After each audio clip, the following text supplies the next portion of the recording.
Players, this lady's murder is absolutely so sad, and it's also diabolical the way her entire life played out. So much so that I have to make a video and tell you guys from the top. I just seen this yesterday, and I was like, it can't be true. Y'all, sit down. Let's talk about MaryJane Collins out of Seabrook, Texas. So again, I'm starting at the top. This is MaryJane Collins' parents. Back in 2002, they were murdered inside of their home. A 2-year-old MaryJane Collins was inside of the home when the murder occurred in a back bedroom. Thankfully, she was not injured.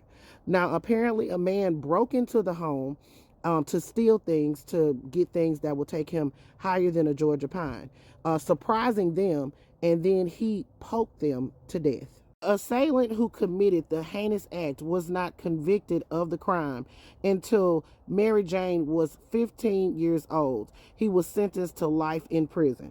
So fast forward to 2020, MaryJane Collins is grown and she has a son with Michael King. Then Michael King is charged and convicted for murdering day one Corey Triplett.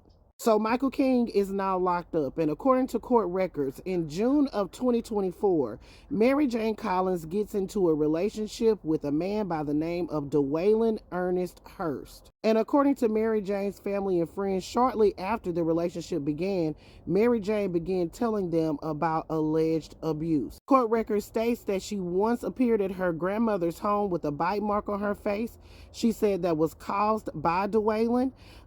She would also text her family and friends videos showing scratches and other injuries. Now, according to court records, on October 4th, Michael King called MaryJane Collins from the clink on video, but Dwaylen answered the phone. During the video call, Dwaylen begins to slap the child that MaryJane has with Michael.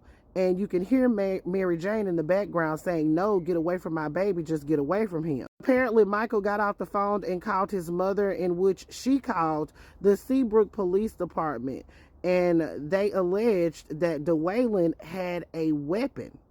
And MaryJane Collins' grandmother also received a video call from Dwaylen pointing a weapon, saying that he was going to take MaryJane out. By the time the Seabrook police arrived at MaryJane's apartment, they found the children safe.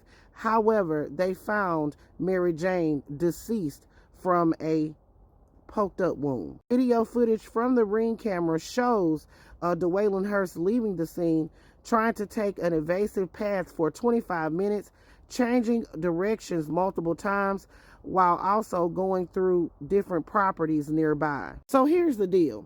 Police believe that Dwaylen targeted MaryJane Collins for an intimate relationship to get revenge for his brother Dejuan's murder in 2020. Like I said, Michael King, who is MaryJane Collins' baby daddy, was tried and convicted for the murder of Dejuan Triplett. Man, this is absolutely diabolical. So Dwaylen went on the run for, I believe, a few weeks before he was finally taken into custody and charged for the murder of MaryJane Collins. Players, when I seen this story, it sent me spinning. The fact that MaryJane Collins was 2 years old when her parents were murdered in the same home she was in, and then only for her to be murdered in 2024 in a revenge killing, is absolutely diabolical and just tragedy upon tragedy. Of course, here at the Black Street News, I'm sending my condolences out to her family. I'm praying for justice for her, because this is so sad. She left behind 2 beautiful boys. So very sad. And their dad is in the clink for life. Players, put your thoughts in the comments. It's Double D Mo for the Black Street News.